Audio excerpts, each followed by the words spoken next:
Hey there, Dave Paulides, Canadian Missing Project, copyrighted edition for our video channel with executive producer Huck, who's all rowdy today. She's running around like a wild girl. Yeah, shake. Hey, say for a sec. Let the fans see you. Say hello. Hey. You just want to play, don't you? Okay, that's a good girl. Well, she's been pretty rowdy, and it's been perfect weather, and I wish we could have taken her to Montana Con, but that didn't work out. And she wanted to go, but the Red Lion Hotel didn't want anything to do with Huck being there, and unless it was a registered, certified dog, you couldn't bring him in. So I wanted to bring him. She would have had fun. But let's talk about Montana Con for a second. And I know most of you did not go there. I get it, but I want to give you a report, just so there's no misunderstanding. First night, Saturday night, was at the Montana Vortex. Epic day and night. My friend Shauna owns a restaurant in Kalispell called DeSoto Grill. If you're ever in Kalispell, I guarantee you won't say anything negative about the food there. It's outstanding. So we engaged them to do the food at the Vortex night event. I never heard one complaint. Everybody raved about the food. So thank you. Thank you, Shauna, for doing a great job. And the guys that were there that were serving, super friendly. Thank you. Then the Vortex. We had some pretty weird stuff going on. One person walked around, took a couple of interesting videos. When I was there,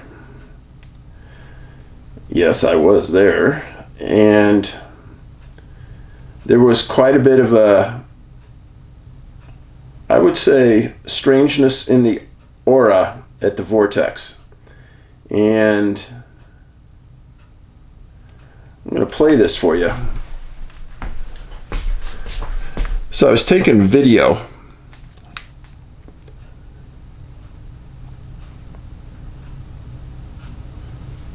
And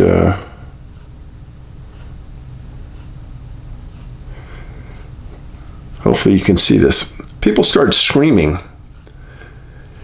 And I've been to the Vortex hundreds of times. I've never seen this right here. There were a total of 14 white dots, UFOs, UAPs, that came over Columbia Mountain and flew over the Vortex. And we captured them. And then I had to move. This is kind of the end of the video right here. We don't know what they were. I zoomed it up on a big screen. I can't tell what they were. I don't know what they were. Very strange. I've been to the Vortex 100 times. I've never seen a UFO there. Joe and Tammy, the owners, have said that they have a long experience with UFOs. I've never seen them, so I don't know. But the day, early evening at the Vortex, I think everybody had a good time. And the next day, Red Lion Hotel, in their biggest auditorium, we sold it out. And that was a huge event. People even that were there that helped us organize this said, oh, you guys will never sell it out. We sold it out. 400 plus people. One of the people that came was a guy named Gary. And Gary had watched my videos at length. And he knew that Scott Carpenter and I were like brothers. Brothers from a different mother. There's no doubt. And Scott and I done so much together. We were the primary pushers behind the DNA study on Bigfoot. And he had seen a picture of Scott. And he drew this sketch that I'm humbled. That is what Scott Carpenter looks like right there. Of course, he put one of our 411 hats on Scott, and Scott wore it every time I saw him. And he said he wore a camo 411 when he was hunting, so every time I look at that, that is Scott. Thanks, Gary. It was really, really nice. It's gonna go on my wall, I promise. And people brought us all kinds of things, jams, marmalades, thank you, all kinds of things. And the way of this world isn't about getting things. It's about really giving. Giving of yourself, giving of your time, your effort, giving love to Huck. She likes lovin's a lot. So, back to the 411. In the presentations on Sunday at the Red Lion, I did talk about all the disappearances inside of Glacier National Park. I think it was pretty well, people were surprised, to say the least. And talked about Bigfoot study. And every speaker, Ron Moorhead, Jonathan Dover, Tom Powell, Joe Hauser, honestly, the best group of speakers I've ever seen at a conference. I had people come up to me who had gone to 50 conferences in the last 10 years. They said this was the best one they'd ever seen and ever attended. So thank you. We really tried to put on a good show. And there were no huge glitches, but thankfully everything went smooth. Now, the two cases we're going to talk to you about today. Never talked to you about them before. Brand new cases. First one, recently found it. Just recently. And his name was William Coombs, Bill Coombs. Disappeared September 12th, 1936. He was 36 years old. He was raised in Boone, Iowa. He was a field engineer for Santa Barbara Telephone. He'd been there for 6 years. He was single, he lived in Santa Barbara, and he just recently got engaged. If you guys have never been to Santa Barbara, you need to go. It's quite a city, right on the coast, beautiful, really beautiful, idyllic. A lot of superstars have big properties in and around the area because they know how nice it is. Well, William was considered an expert outdoorsman. He was in perfect health, and he really loved to hunt deer. Before we go a lot further, well, let me go. On September 11th, it was a Friday, William picked up his brother John, who had just arrived from Kansas, to go with he and a couple of buddies that were also telephone company employees, an individual named Jim Whalen, Roger Bright, and Robert Ward. And the five of them were going to go just north of Santa Barbara, not far, into an area called Oso Canyon. Now, Oso in Spanish is bear. And they were going to stay at a campground just north of that, establish their hunting grounds, and then take off early the next morning and hunt. So where is this? Good question. Thanks for asking. So here's Santa Barbara right here. Got it? Here's the coast. They were going to establish their camp at the Oso campground. And they were going to hunt the Little Pine Mountain area and the area in between Little Pine Mountain. Okay? Well, they drove up there Group established their camp, put up a few tents. They all rose early the morning of September 12th.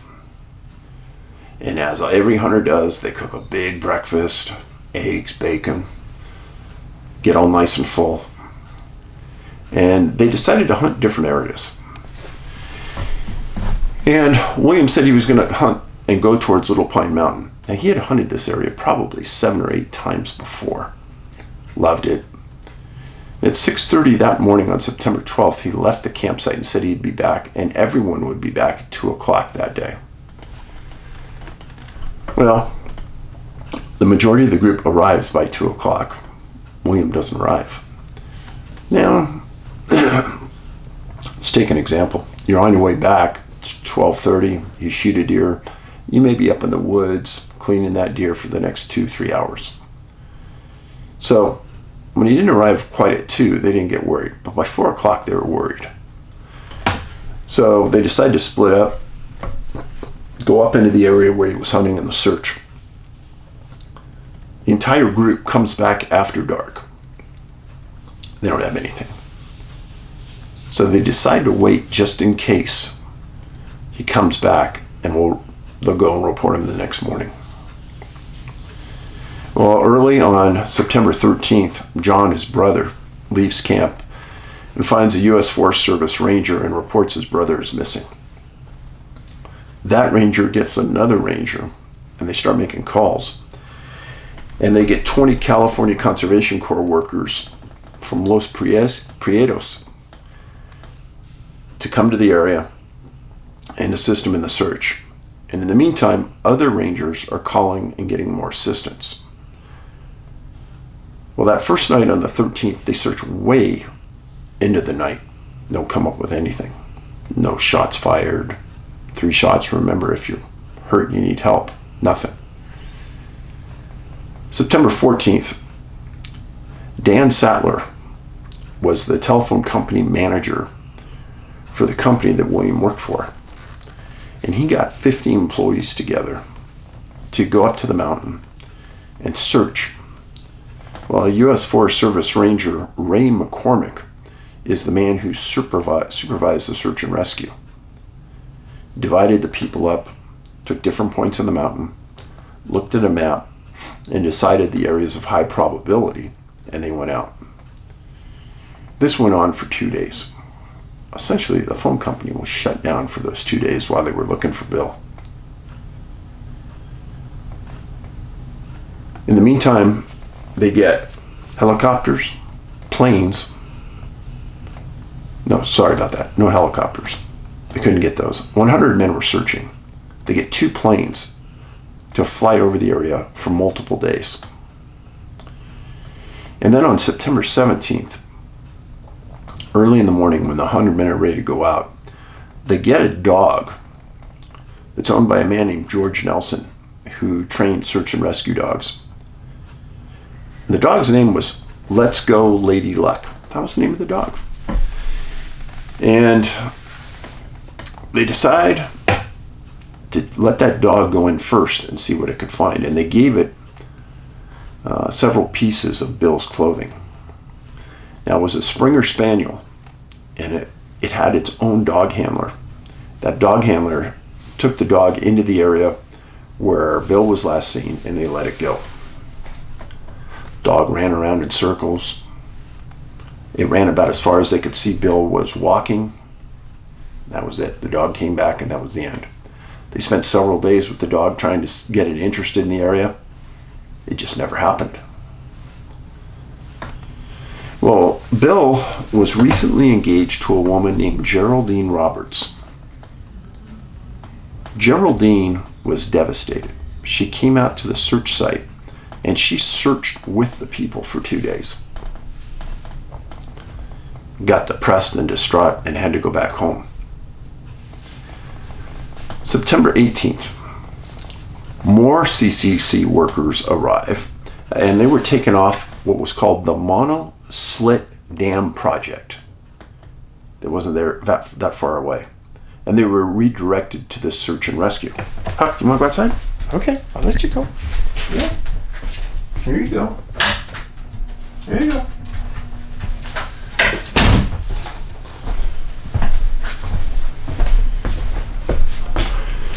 She gave me a nod that I was doing okay.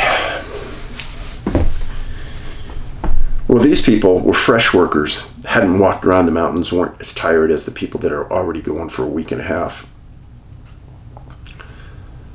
They search for an entire day, and then the U.S. Forest Service Rangers decide that they're going to have a huge push on September 19th and 20th. And they get 200 Santa Barbara Boy Scouts into the scene. They get the 70 CCC workers and 70 telephone workers to come back.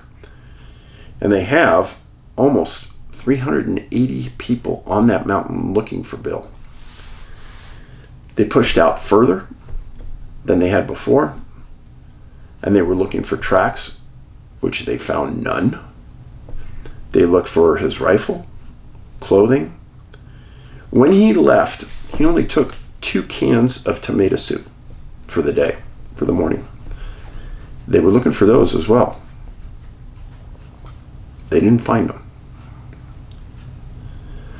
The sheriff stated on September 20th that he couldn't find any indicators of foul play, and that would have been, say, a rifle with no body and blood everywhere, like he was shot. Nothing. The formal search and rescue for Bill terminated on September 21st. Search started on September 13th. So 8 days, 7.5 days, which was a pretty good piece of time for 1936. Now, even though the search and rescue was termed, friends continued to go to the mountains, telephone company people, etc., for months.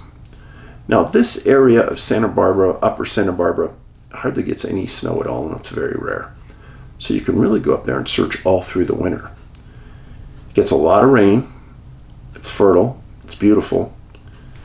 In 1936, I can only imagine how much deer they must have had, and they must have had some bear as well because of the Oso name. This is one of those cases where it's pretty darn surprising that somebody disappeared there. The terrain isn't brutal. These are big hills. I wouldn't call them mountains per se. Mountains being steep, tall, big hills. And this would be the coastal range.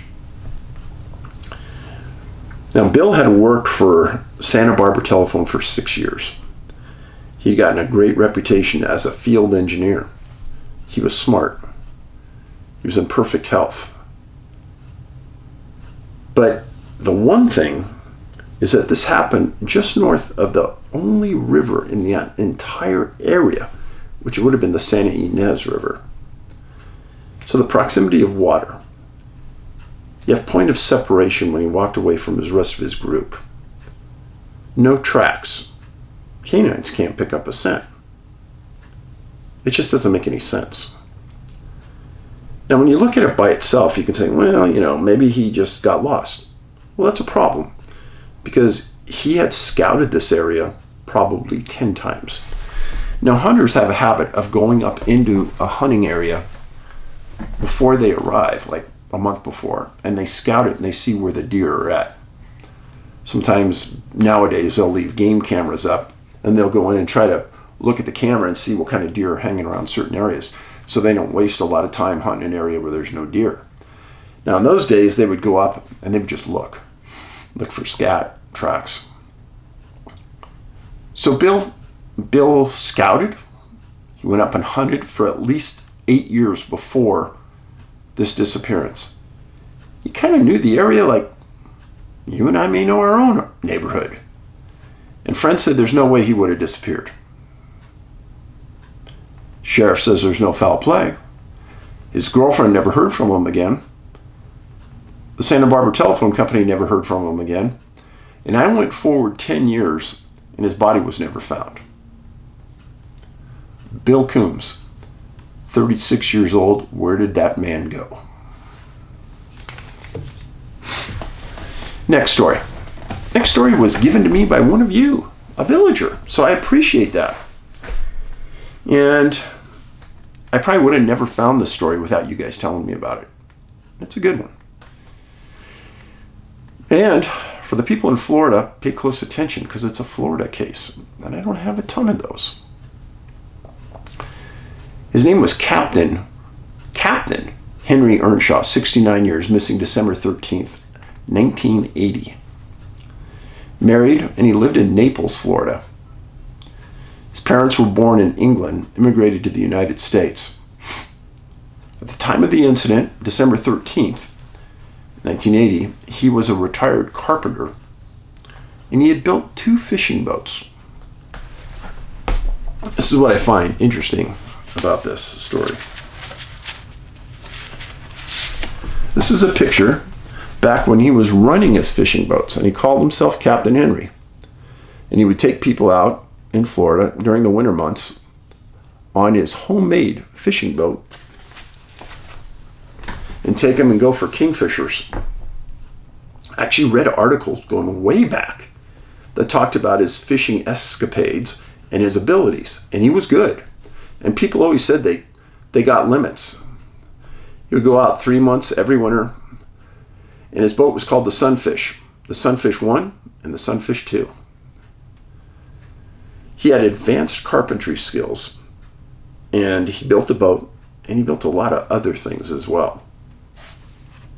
Well, when he decided to retire from the charter business, he decided that he was going to start hunting heavily and fishing heavily in the area south of Naples, in the swamps and bogs of Florida. Well, he built a hunting shack in Collier County, Florida, and that was kind of his home base for his hunting escapades. Wasn't that far from Naples.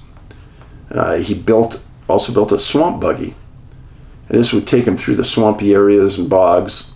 He'd get into an area, hunt, fish. Well, on December 13th, 1980, it was a Saturday, he told his wife that he was going to trailer his swamp buggy and go down to his hunting area. And he had just recently sold the shack to another hunter. So he had money, everything in life was going well. Well, December 14th, he didn't return. And the wife called the Collier County Sheriff's on 12/15. She was trying to give him time to come home if he didn't. Well, on the December 16th was the first search for Captain Henry. And the sheriff found his car and trailer right away where his wife said it would be. And then about a mile south of his old hunting ground, he found his swamp buggy. And laying over the side of the swamp buggy was the flannel shirt he was wearing that day. And then not far from the buggy, they found his rifle laying on the ground. The location would have been northeast of a place called Remuda Ranch.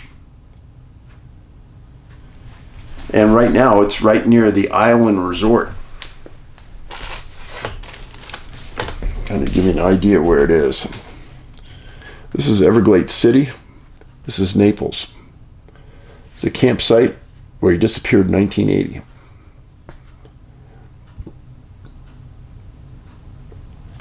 This is the Gulf of Mexico in here. Okay? Now,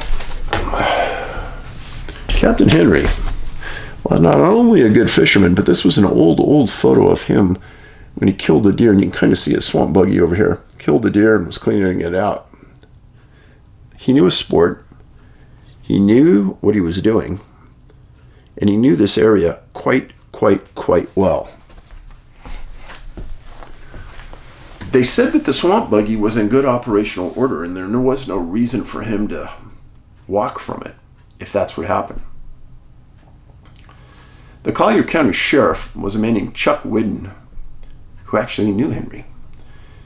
And he got 20 deputies, firefighters, and friends to start looking on December 18th. He also got 2 friends with airplanes to start flying the area, looking for the captain. While Christmas was approaching, December 22nd and December 21st, 2 helicopters were contracted by Collier County to fly and look for Henry. They found nothing.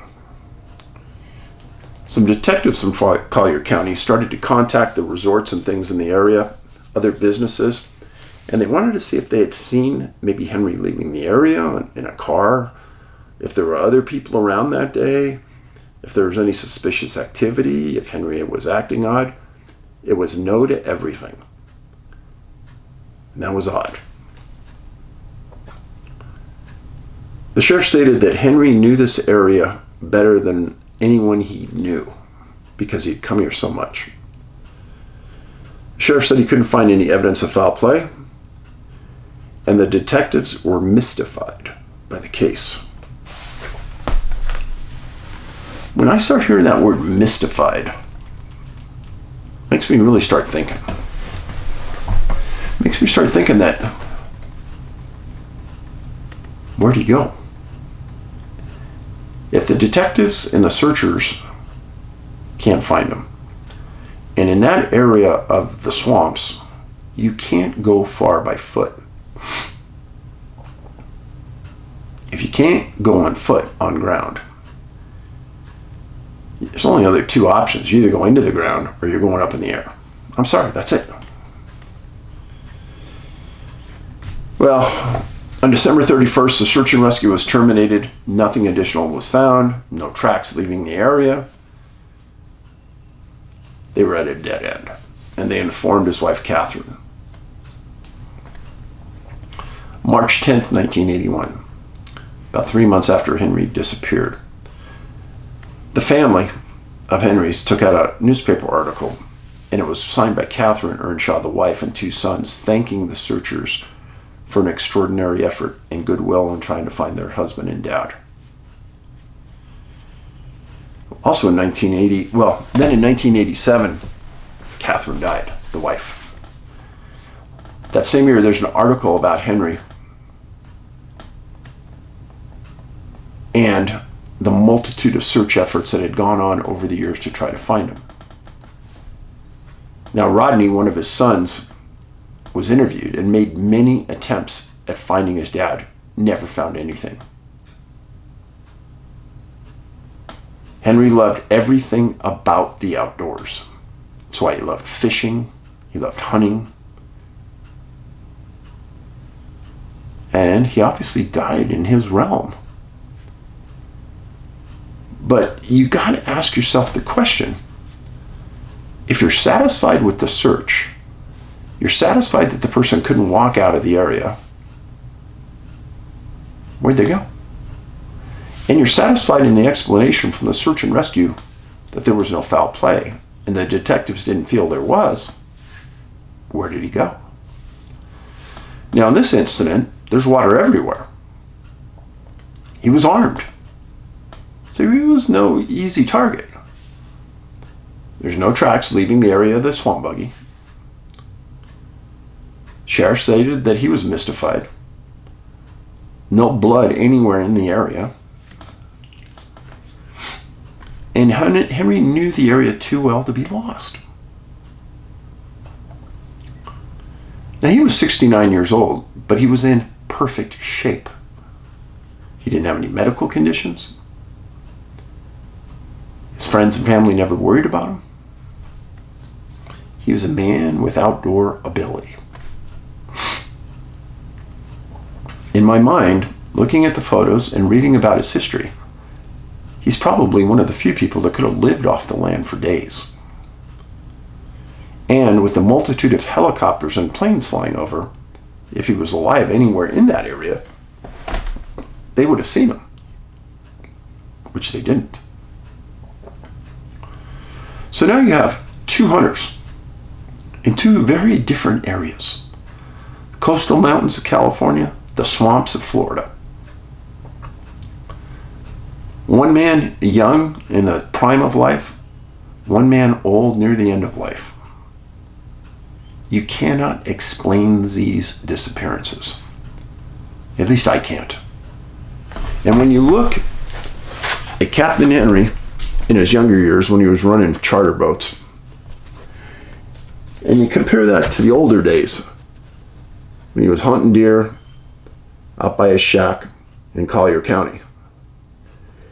You're looking at a man that did what he wanted to do in life. He was happy, healthy. Not a bad way to go, in my humble opinion. And friends, that's our 2 cases for today.